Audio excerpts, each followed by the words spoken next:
Bonjour à toutes et à tous. Peut mieux faire. Je pense que nous sommes nombreux à avoir entendu cette phrase à l'école. Bon, à juste titre peut-être. Mais aujourd'hui, nous pourrions très bien retourner l'argument au système scolaire français. Peut mieux faire. Bah oui, parce que quand on regarde la place de la France dans les classements internationaux des systèmes éducatifs, qu'il s'agisse par exemple de la fameuse enquête PISA de l'OCDE ou encore PIRLS sur la compréhension écrite des élèves de CM1, les résultats sont, disons, plutôt décevants pour ne pas dire médiocres. Et ce n'est sans doute pas uniquement à cause des élèves et des enseignants, surtout que dans ces études internationales, la France a une mention spéciale, manque d'équité. Autrement dit, elle ne donnerait pas les mêmes chances à tous les enfants. D'où l'idée de rendre plus performant le système d'évaluation des élèves, notamment en détectant le plus vite et le plus tôt possible les enfants qui ont des difficultés et donc des besoins particuliers. Voici le sommaire de ce dossier. Sortez vos stylos et vos cahiers. Aujourd'hui, on s'intéresse à l'évaluation des élèves dès la rentrée du CP. À quoi sert-elle et comment a-t-elle été conçue? Nous découvrirons ensemble comment cette évaluation se déroule dans une classe de CP. Un autre type d'évaluation fait son apparition, c'est l'évaluation positive. Qu'est-ce que c'est? Qu'apporte-t-elle de plus? On vous dira tout. Restez bien concentrés, il y a une interro à la fin. Alors commençons par ces fameux tests de français et de mathématiques mis en place depuis la rentrée 2018 dans les classes de CP et de CE1. Une précision, il ne s'agit pas d'un examen ou d'un contrôle, mais bien d'une évaluation. On pourrait même dire une prévention. Elle a pour but de détecter très tôt d'éventuelles difficultés dans différents domaines du langage et des mathématiques et de permettre ainsi à l'enseignant d'intervenir rapidement en fonction des besoins de chaque élève. Bref, prévenir pour mieux guérir. Bon, alors bien sûr, les enseignants évaluent déjà régulièrement leurs élèves avec différentes méthodes. Mais là, la nouveauté, c'est que ces tests ont été conçus avec l'aide d'une équipe de chercheurs et à partir des dernières connaissances scientifiques, notamment dans le domaine de la cognition. Vous savez, ces processus mentaux qui permettent d'acquérir des connaissances et qui mettent en jeu, par exemple, la mémoire, le raisonnement, le langage, l'attention, etc. Je vous propose de regarder. Une évaluation dès la rentrée du CP, c'est une drôle d'idée ça. Les élèves n'ont encore rien appris en début d'année. Détrompe-toi la petite voix. Un enfant apprend dès sa naissance sans le savoir. Tiens, par exemple, un bébé français différencie très vite le mot « bol » du mot « vol ». Si on lui montre plusieurs objets, par exemple, il est aussi capable d'en connaître le nombre approximatif. C'est doué, un bébé. Au fur et à mesure qu'il grandit et en fonction de son éducation, ses compétences évoluent. À 3 ans, il connaît de très nombreux mots et il est capable de construire des phrases aussi. Il parvient à faire la différence entre deux nombres, par exemple entre un paquet contenant 4 billes et un autre 6 billes. Mais tous les enfants ne développent pas ces capacités au même rythme. À l'entrée en CP, il arrive donc que les élèves aient des niveaux très inégaux. Ah d'accord, c'est pour ça qu'ils passent une évaluation, pour savoir où ils en sont. Exactement. Mais attention, on n'évalue pas n'importe quoi. Cette évaluation regroupe une multitude d'exercices qui évaluent des compétences bien spécifiques du langage oral et écrit et des mathématiques. En fonction de ces réponses, l'enseignant sait donc à l'avance si l'élève se débrouillera plus ou moins bien pour lire ou compter. Il pourra alors travailler avec les élèves les points qui posent problème. Ok, en gros, on vérifie si l'élève a passé les premières étapes avant qu'il continue d'apprendre. C'est ça. Tiens, intéressons-nous à la lecture par exemple. Un élève progressera mieux si dans un premier temps, il maîtrise bien sa langue à l'oral. Certains exercices évaluent donc la compréhension du langage oral au niveau du texte, de la phrase et du mot. Par exemple, l'enseignant lit une phrase à l'oral et les élèves doivent sélectionner l'image correspondante parmi plusieurs. D'autres exercices mesurent la capacité de l'élève à comprendre le sens des mots. Pour évaluer cette capacité, l'enseignante prononce par exemple le mot « sourire ». Les élèves doivent identifier l'image correspondante parmi les 4 proposées. Cette compétence est indispensable pour apprendre à lire. L'élève doit non seulement comprendre le sens précis des mots, et aussi différencier ceux qui ne se distinguent que par un son, comme rire et lire. Pour cela, l'élève doit être capable d'associer chaque lettre ou graphème du mot écrit au son ou phonème qui lui correspond à l'oral. C'est ce qu'on appelle le décodage. Les gras quoi? Les faux quoi? Là, tu me parles dans une autre langue. Attends, tu vas comprendre. Par exemple, le mot « chic » est composé de 3 graphèmes, CH, I et C. Les graphèmes, ce sont donc les plus petits éléments de l'écriture, qui, dans une langue, représentent les petits sons du langage oral. Ils te permettent de distinguer les mots. Ces petits sons « ch », « i » et « que », on les appelle phonèmes. Par exemple, il existe 2 principales catégories de phonèmes, les voyelles et les consonnes. Les voyelles peuvent se prononcer seules et même correspondre à un mot, comme ici dans « il y a un an ». En revanche, les consonnes doivent se prononcer avec une voyelle, comme « t », « d » ou « s » dans « ta », « don » ou « sa ». Quand l'élève parvient à associer correctement et rapidement les graphèmes aux phonèmes qui correspondent, alors il peut comprendre un texte écrit comme il comprend un texte oral. Et comment vérifier qu'un enfant sait faire ça? Dans l'un des exercices, l'enseignante dit un mot à l'oral, comme « tour » par exemple. Les élèves doivent alors reconnaître parmi plusieurs images celle qui représente un mot dont la première lettre correspond au premier son de tour. Ici, le T de tasse ou tige. Pour bien déterminer les capacités de l'élève, d'autres mots sont choisis de façon à ce que leur premier son soit proche au niveau sonore ou visuel du T de tour. Par exemple, le premier son de « dent » sonne comme le premier son de « tour », alors que la première lettre de « four » ressemble visuellement à celle de « tour ». Si l'élève commence à apprendre à lire, il doit se tromper. Oui, il arrive que des enfants confondent « tour » et « pour », « tour » et « four », ou encore « tour » et « trou ». Mais s'il se trompe trop souvent, cela indiquera qu'il a du mal à faire la différence entre les phonèmes comme « te » ou « de », ou bien qu'il ne différencie pas la forme des lettres comme T et F, ou même les deux comme B et D. Et pour les mathématiques, comment ça se passe? Là encore, d'après les recherches scientifiques, il existe plusieurs indicateurs pour prédire les performances de l'élève en mathématiques. Par exemple, si l'élève reconnaît correctement les chiffres écrits sous forme de mots et les symboles associés, alors il progressera plus facilement en mathématiques. Pour évaluer cette compétence, l'enseignante prononce un nombre entre 0 et 10 et l'élève doit reconnaître le symbole associé parmi plusieurs propositions. L'enseignante peut aussi dicter un chiffre à l'oral et l'élève doit écrire le symbole correspondant. Facile, t'as pas autre chose? Ici, l'élève est face à une ligne bornée entre 0 et 10. Il doit indiquer le numéro qui correspond à l'endroit indiqué par le repère déjà positionné. Dans ce cas, c'est le chiffre 5. Pour le placer, l'enfant doit d'abord identifier correctement le symbole. Il doit aussi être capable de compter de 0 à 10 et même de diviser par 2 pour estimer la bonne position. C'est donc un bon moyen de vérifier si l'élève est capable de se repérer dans l'espace.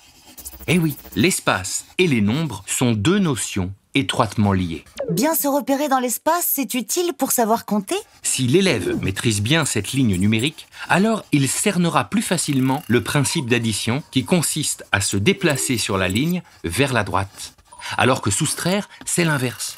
Cela lui sera donc très utile pour faire des opérations. Allez, à mon tour d'essayer. Alors maintenant, dans la pratique, comment se déroule l'évaluation ? Eh bien, nous sommes allés dans une classe de CP de l'école primaire Georges Lapierre, à Alfortville, en région parisienne. Pour tout vous dire, on a été obligé de tricher un peu, mais pour la bonne cause. Car évidemment, on ne pouvait pas promener nos caméras dans la classe au moment où les élèves passaient les vrais tests d'évaluation sans risquer de les perturber et de les déconcentrer. Alors on leur a demandé de se prêter au jeu et de refaire les tests quelques mois plus tard. Et au moins, vous allez voir comment ça se passe. C'est parti. Je décale, regarde.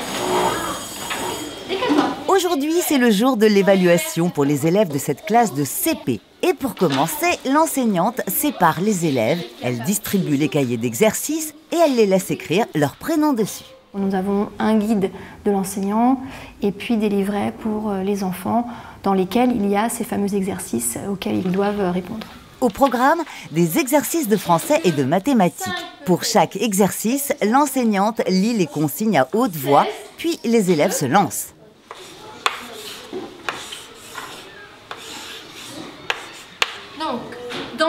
exercice. Je vais vous dire une phrase et vous allez entourer l'image qui va avec. Nous allons faire 2 exemples. Le chien n'est pas dans la niche. La fille ne court pas. Les images du bas. Chut, Mariama. La fille ne court pas. On est dans les images du bas ici. Selon les exercices, ils ont entre 1 et 10 minutes top chrono pour répondre et interdiction de donner trop d'indications. Mais ce n'est pas toujours facile pour des enfants qui sortent tout juste de maternelle. On s'aperçoit qu'ils ont énormément appris en maternelle, mais qu'ils n'arrivent pas forcément à restituer leurs connaissances sur du papier. Parce que les consignes sont complexes, parce que c'est très long, donc le temps de concentration d'un enfant de 6-7 ans est quand même assez réduit. Et puis après, c'est le repérage dans la feuille, dans l'espace, parce que c'est des guides qui sont assez grands. Donc il y a des enfants qui n'ont aucun souci, puis il y en a d'autres, on ne sait pas pourquoi. En fait, ils éprouvent énormément de difficultés, même à tourner une page. En début d'année, c'est compliqué. En dessous de chaque ligne, il y a des propositions. Est-ce que 5 peut être ici? Est-ce que ça pourrait plutôt être 6? Tu veux dire qu'on peut remettre un 5 et puis un 7 là, c'est ça? Tu as raison. Hein? C'est ça là. Alors, c'est un petit peu difficile comme exercice, on le sait. On va essayer. Et si vous n'y arrivez pas, c'est pas grave. Le principal, c'est quand même de donner le meilleur. Vous essayez. Au total, il y a 20 exercices. Bien entendu, les enfants ne réalisent pas l'ensemble de l'évaluation en une seule fois. Elle se déroule sur plusieurs demi-journées pendant 1 semaine.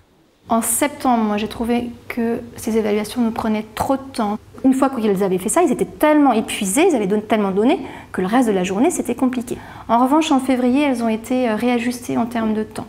C'est-à-dire qu'on avait un livret en moins. On n'avait qu'un seul livret de maths au lieu de 2. Et puis les élèves étaient beaucoup plus efficaces. Donc je pense que l'un et l'autre, ça fait que les élèves ça nous a pas pris le temps de septembre et que c'était très bien, très adapté, en tout cas à leur niveau. Après ces premières évaluations, les enseignants ont répondu à un questionnaire pour donner leur avis. Ce qui est intéressant, c'est qu'il y a 80% des enseignants qui disent que ces évaluations, leur contenu, sont tout à fait adaptés et pertinents pour identifier des besoins en CP et en CE1. Et un enseignant sur 5 déclare que ces évaluations ont permis de déceler des difficultés, des besoins chez des élèves qui n'avaient pas décelés par ailleurs. Les réponses au questionnaire ont aussi permis d'améliorer la 2e session d'évaluation 2019-2020. Pour cette 2e année d'évaluation, on a notamment amélioré des formulations de consignes, de problèmes, etc.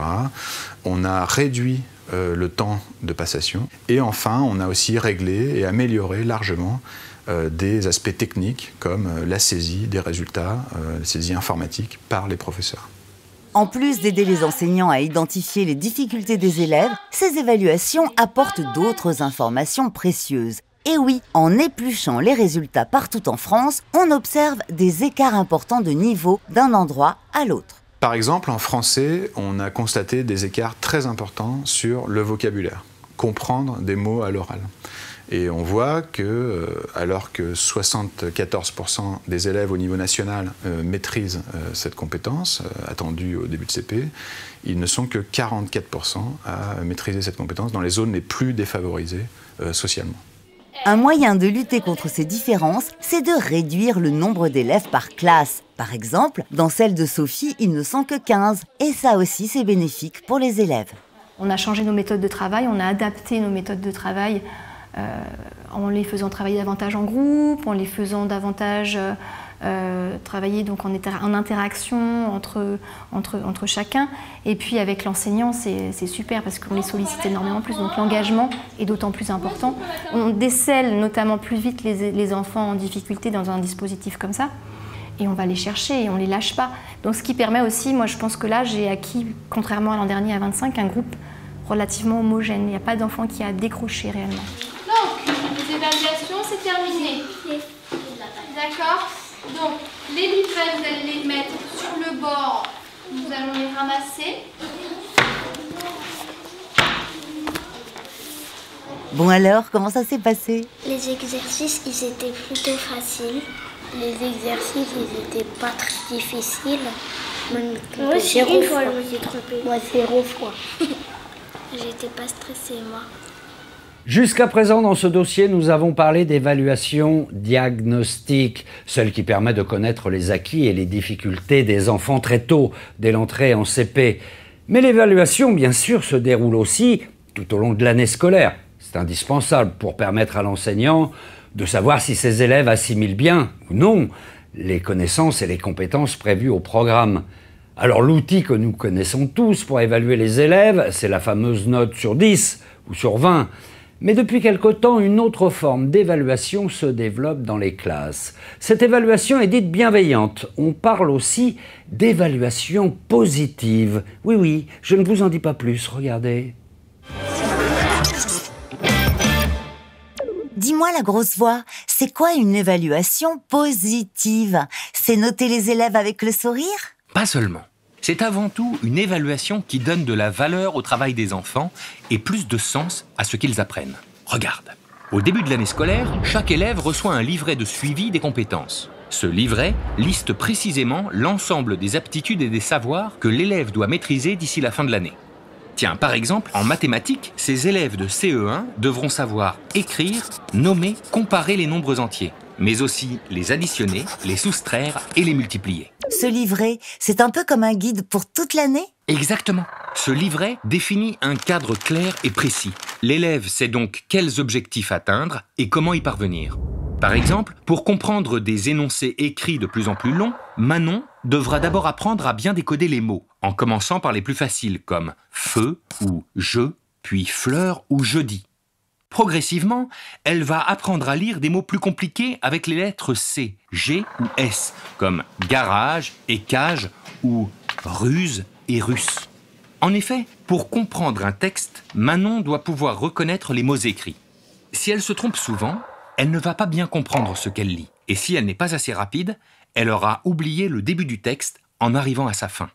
En connaissant l'objectif final, l'élève saisit mieux l'intérêt d'exercices plus précis, comme réussir à lire correctement 60 mots par minute, par exemple.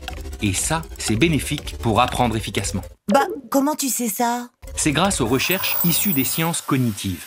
Elles nous aident à comprendre comment les connaissances se construisent, sont utilisées et transmises. Commençons par l'attention. Elle est indispensable pour apprendre correctement. Plus l'élève comprend l'intérêt de l'exercice qu'il fait, plus il est attentif. Son cerveau se détache des distractions inutiles comme les bruits environnants. Il sélectionne les informations pertinentes, par exemple l'ordre des lettres du mot « trou », pour les analyser correctement. Ah, ok. Comme ça, l'élève lit bien le mot trou et pas tour. Alors, on reste concentré. L'implication est aussi importante. On parle d'engagement actif. Autrement dit, l'élève doit s'impliquer dans son travail. L'enseignante le guide, mais elle le laisse aussi réfléchir par lui-même. L'élève est alors capable de se poser des questions pour émettre des hypothèses sur le monde qui l'entoure. Il les valide ou les ajuste en fonction de ses expériences ou des retours de l'enseignante. Résultat, il reste curieux et motivé. Ah, ça c'est positif. Oui, c'est positif, mais il manque encore quelques ingrédients, car une évaluation positive réussie doit aussi encourager l'auto-évaluation. Concrètement, à la fin de la leçon, avec l'aide de l'enseignant, l'élève remplit son livret et il indique lui-même s'il pense bien maîtriser ce qui lui a été demandé, s'il doit le retravailler ou si, au contraire, il ne le maîtrise pas du tout. Comme ça, eh bien, l'enfant est toujours plus impliqué pour apprendre. Compris. Mais alors, tu veux dire qu'il n'y a plus de notes? Non, les notes sont remplacées par des commentaires de l'enseignant. L'objectif, c'est de mettre l'accent sur les efforts et les réussites de l'élève pour le valoriser. Même les progrès les plus petits sont soulignés. L'enfant a donc conscience qu'il progresse, il gagne en confiance et il a une meilleure estime de lui. Résultat, ça le motive à apprendre et il est plus performant pour acquérir de nouvelles connaissances. Oui, enfin, il arrive qu'on se trompe. Et qu'est-ce qui se passe dans ce cas-là? Bien entendu, les erreurs et les lacunes ne sont pas dissimulées, mais l'erreur est abordée de façon positive et constructive. Concrètement, l'enseignant lui explique comment apprendre de son erreur pour progresser. Et finalement, les élèves ne travaillent plus pour avoir la meilleure note ou se classer les uns par rapport aux autres, mais pour connaître leurs points forts et leurs points faibles. Résultat, ils n'ont plus cette pression de réussir à tout prix et ils sont moins stressés. Fini la peur des mauvaises notes. Et ce n'est pas tout. Un autre ingrédient est aussi essentiel pour apprendre efficacement. C'est le retour sur le travail de l'élève. Grâce aux commentaires de l'enseignant, l'élève prend conscience du décalage entre ce qu'il pensait être juste et la réalité. Cela force l'élève à corriger sa façon de réfléchir et à modifier sa réponse. Par exemple, si l'élève pense que le mot « docteur » s'écrit comme ça, l'enseignant lui signale qu'il se trompe et l'encourage à trouver les autres façons de former le son « que » parmi celles déjà apprises. Comme ça, l'élève réfléchit et adapte son raisonnement pour finalement écrire « docteur » correctement. Ah, c'est mieux comme ça. Oui, et ce n'est pas fini, on continue. Pour progresser encore, l'élève doit s'évaluer régulièrement. Le cerveau est régulièrement confronté à de nouvelles difficultés. L'activité cérébrale augmente, ce qui favorise la mémorisation dans le temps des dernières connaissances apprises. Elles sont donc mieux enregistrées et la mémoire de l'élève est plus forte. Il est donc impératif d'alterner entre des périodes d'apprentissage et des périodes d'évaluation tout au long de l'année. Bon, mais tous les élèves n'avancent pas à la même vitesse. L'évaluation positive consiste aussi à s'adapter au rythme et au niveau de chaque élève, notamment en leur donnant la possibilité de recommencer un exercice qu'ils n'ont pas réussi et de s'évaluer autant de fois que nécessaire. Attention, implication, mémorisation, que des bonnes choses pour réussir à apprendre. Finalement, l'évaluation positive fournit les bonnes conditions pour la consolidation des connaissances. Au fur et à mesure et à force de répétition, l'élève automatise certains apprentissages. Par exemple, Manon lira très rapidement des mots longs comme « généralement », sans avoir besoin de se concentrer sur chaque groupe de lettres. Elle va aussi pouvoir reconnaître très rapidement des mots plus compliqués, comme « sept », qui ne se lit pas comme « septembre ». Certaines parties de son cerveau sont donc disponibles pour se concentrer davantage sur le sens des mots. Manon va alors lire pour apprendre, et non plus simplement apprendre à lire. C'est noté, c'est compris. Bon, maintenant, il n'y a plus qu'à faire une bonne nuit de sommeil pour que mon cerveau mémorise tout ça.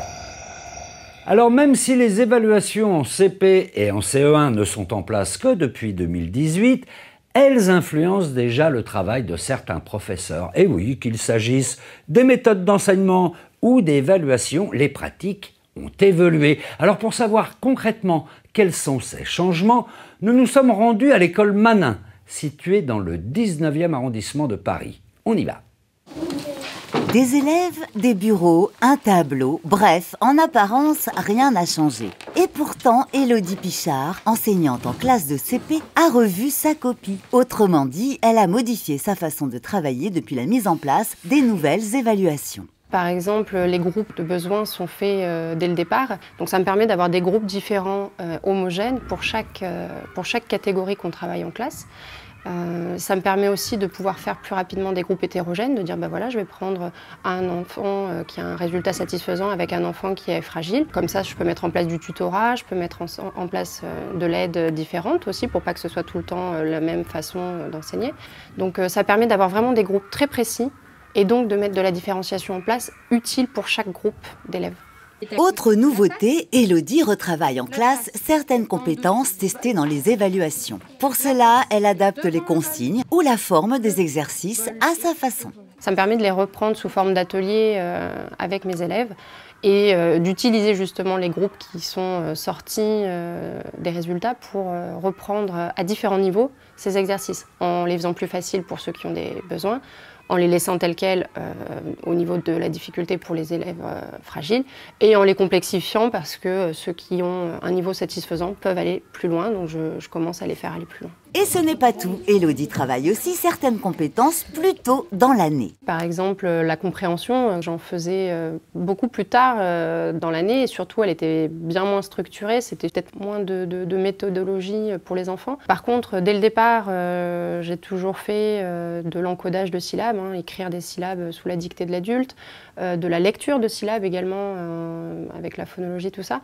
Et là, dans les évaluations, on se rend compte qu'il n'y a pas d'encodage de syllabes, il n'y a pas de lecture de syllabes. Donc, moi, ça, je le fais. Élodie n'a pas seulement changé sa manière d'enseigner, elle a aussi adapté sa façon d'évaluer les élèves. Au quotidien, je fais beaucoup moins d'évaluations papier classique comme je le faisais avant. Moi, je tiens un cahier à jour avec les différents ateliers qu'on travaille.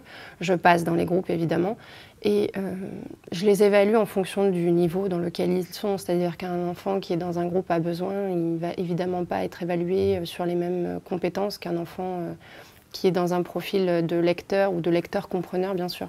Là, c'est une évaluation qui est beaucoup plus personnalisée et tout le monde peut être en situation de réussite.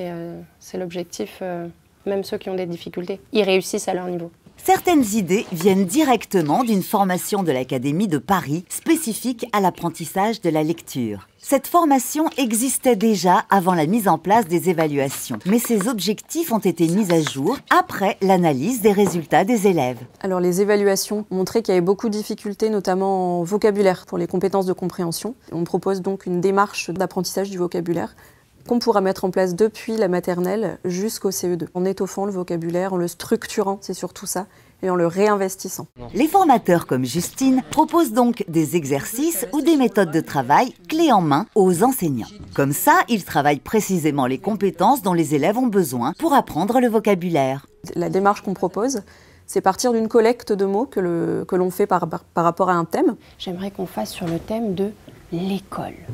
Qui a des mots à me donner ? Soraya ? Non. On va continuer cette collecte quelques jours, voire quelques semaines. Et à un moment donné, l'enseignante dit « Bon, on a assez de mots et maintenant on va faire un tri ». Au début d'année, on va avoir des choses, des tris complètement aléatoires. Et comme on fera la même démarche vraiment de la grande section jusqu'au CE2, ça va se catégoriser dans l'esprit. Quand on reprendra en CE2, par exemple, cette même affiche avec l'école, où on aura collecté des mots, puis trié, puis catégorisé, on va ouvrir notre tiroir et on va se dire, bon, j'ai le mot stylo. Et je me souviens, j'avais le mot feutre, j'avais le mot règle, parce que c'était en fait ce que j'avais dans la trousse, vous voyez. Tout ce genre de catégorisation qui est faite, qui va permettre aux élèves de se soulager, de se dire, je connais un mot, en fait j'en connais 10. Et il semble que ces méthodes portent déjà leurs fruits.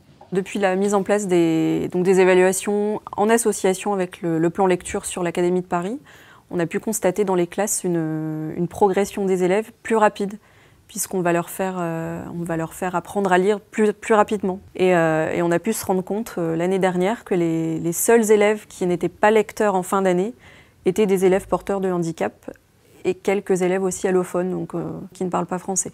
Le fait aussi d'avoir cette réussite, notamment en REP et en REP+, c'est aussi parce qu'on est en nombre réduit, on est entre 12 et 15 élèves par classe.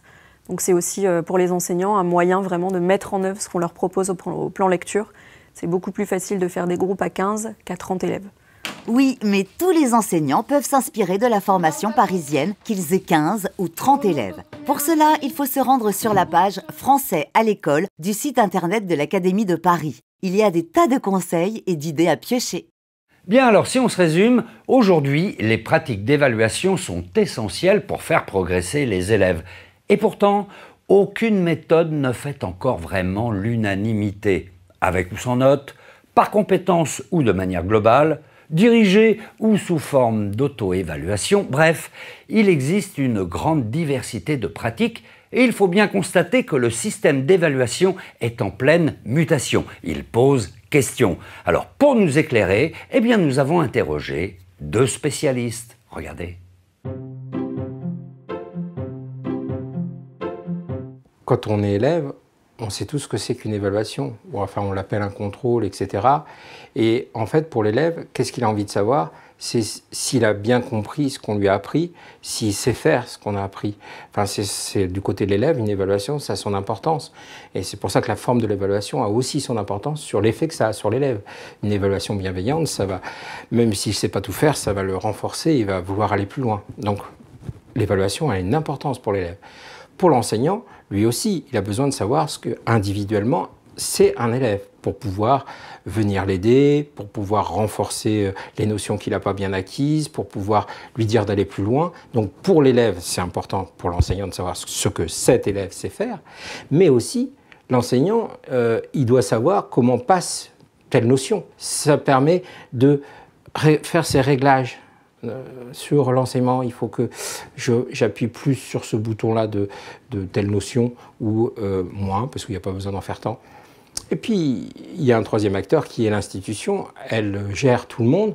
Elle a besoin de savoir si son système éducatif est efficace. Et donc, elle a besoin d'un retour, de savoir est-ce qu'il y a une réussite. Et ces informations-là, elles permettent de dire peut-être qu'il faut renforcer tel côté de formation, etc. Les pratiques de notation évoluent de façon sensible sur les 20 dernières années, et même, je dirais, sur les 5 dernières années. C'est-à-dire qu'il y a 10 ans, les classes sans notes, par exemple, étaient une idée qui aurait paru farfelue, alors qu'aujourd'hui, il y a plus de 10% des classes de collège dans lesquelles on pratique l'évaluation des classes sans notes. Et d'ailleurs, c'est la même chose pour l'école élémentaire, puisqu'il y a 20 ans, les écoliers étaient encore notés, et aujourd'hui, il n'y a plus qu'une infime minorité d'écoliers qui est notée. Donc on voit qu'on est dans un système qui est en changement, parce que la question de l'évaluation, c'est une question qui est sensible et qui prend de plus en plus d'importance dans les réflexions qui sont menées à la fois au niveau ministériel et aussi au niveau des établissements et au niveau des professeurs. L'école française n'est pas très efficace. Il y a une proportion très importante d'élèves faibles, très faibles même. C'est une caractéristique de l'école française. Et donc, pour remédier à ce problème central, eh bien, il y a nécessité de faire en sorte que nous accompagnions mieux les élèves qui sont en difficulté scolaire, et pour mieux les accompagner, il vaut mieux qu'il y ait une évaluation un peu plus précise qui permette de mieux connaître les faiblesses des élèves pour mieux centrer, pour mieux préciser les apprentissages, les efforts qui doivent être faits dans tel ou tel domaine. Donc il y a l'idée de mieux évaluer pour permettre aux élèves de mieux progresser dans leurs apprentissages.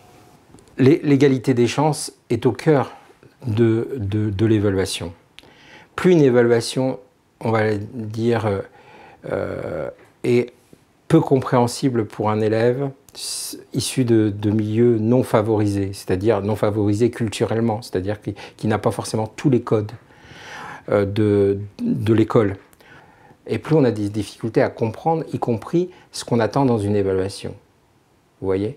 Et donc, si on travaille sur l'évaluation, c'est aussi pour permettre à tous de s'y retrouver. Une autre façon d'évaluer les élèves est recourir à une évaluation par compétences. Pour avoir une évaluation en fait, qui serait plus précise, plus utile, à la fois pour les élèves, pour les professeurs et pour les parents. Par exemple, quand au niveau de l'école élémentaire, on enseigne aux élèves les droites parallèles, il y a évidemment la définition qui est connue, ce sont des droites qui ne vont jamais se croiser, et puis après il y a des exercices qui permettent de savoir si l'élève comprend derrière la définition de quoi il s'agit. Donc il peut avoir un graphique dans lequel il y a plein de droites, et l'élève doit noter quelles sont les droites qui sont parallèles et celles qui ne le sont pas. L'élève va avoir une couleur verte pour sa leçon apprise, mais pour la reconnaissance des droites parallèles ou pas, il ne veut pas avoir de points. Donc en fait, il y a une évaluation qui est plus précise pour l'élève, pour qu'il sache en fait dans quel domaine il doit faire des progrès et sur quel domaine il doit se concentrer en quelque sorte. Et pour le professeur, c'est la même chose. Si on regarde les études internationales, on fait moins d'auto-évaluation en France qu'ailleurs. Et pourtant, on le sait, les auto-évaluations renforcent le bien-être de l'élève déjà, puisqu'on sait que quand on s'évalue soi-même, si on sait ce qu'on sait faire, on est déjà bienveillant avec soi-même et donc on réussit mieux. Donc c'est des formes d'évaluation qui devraient être renforcées. Vous voyez, les choses qu'on pourrait faire évoluer. Mettre en œuvre une évaluation par compétences est en fait un exercice qui est très contraignant et très difficile, puisqu'il y a le programme qui définit de façon très précise les compétences qui doivent être acquises. Il faut organiser toutes les séquences d'apprentissage de cette façon-là, et il faut une évaluation qui soit très calée par rapport aux apprentissages. Et puis en plus, cette évaluation prend du temps, puisque par compétence, il faut à chaque fois préciser si elle est acquise, presque acquise, pas acquise, etc. Donc on voit qu'il y a une grande exigence qui peut expliquer les réticences de certains professeurs à bouleverser, il faut bien le dire, leur pratique habituelle de notation pour se lancer dans des pratiques qui sont complexes à mettre en œuvre. On pourra progresser aussi sur le changement d'évaluation en rendant l'élève encore plus acteur de ses apprentissages, où un élève pourrait dire ce que pour lui est une bonne évaluation. Moi, j'invite les élèves à aller dire, quand ils n'ont pas compris, « ben voilà, j'ai pas compris cette forme d'évaluation », avec tout le respect qu'il a pour son maître, hein. Mais je pense que la communication maître-élève, elle est bonne, mais si elle s'améliore, elle peut s'améliorer aussi sur l'évaluation qui ne doit pas être une simple sanction, qui doit être quelque chose de partage. C'est M. Antibi qui a parlé de l'évaluation de confiance, le contrat de confiance, où on dit ce qu'on va faire, etc. Mais c'est ça l'idée. C'est qu'un élève, il a aussi sa part pour améliorer l'évaluation. Voilà, j'espère que ce dossier vous a plu, que vous avez appris beaucoup de choses et qu'il vous sera utile. Et puis n'hésitez pas à nous apporter vos propres expériences d'élèves ou d'enseignants sur ces questions d'évaluation. Et puis évidemment, vous avez le droit de nous mettre une note, mais nous, on préfère de loin vos commentaires. Oui, mais positif. C'est ça, une évaluation positive. Allez, merci de nous avoir suivis et on se retrouve bientôt pour un prochain dossier. Ciao.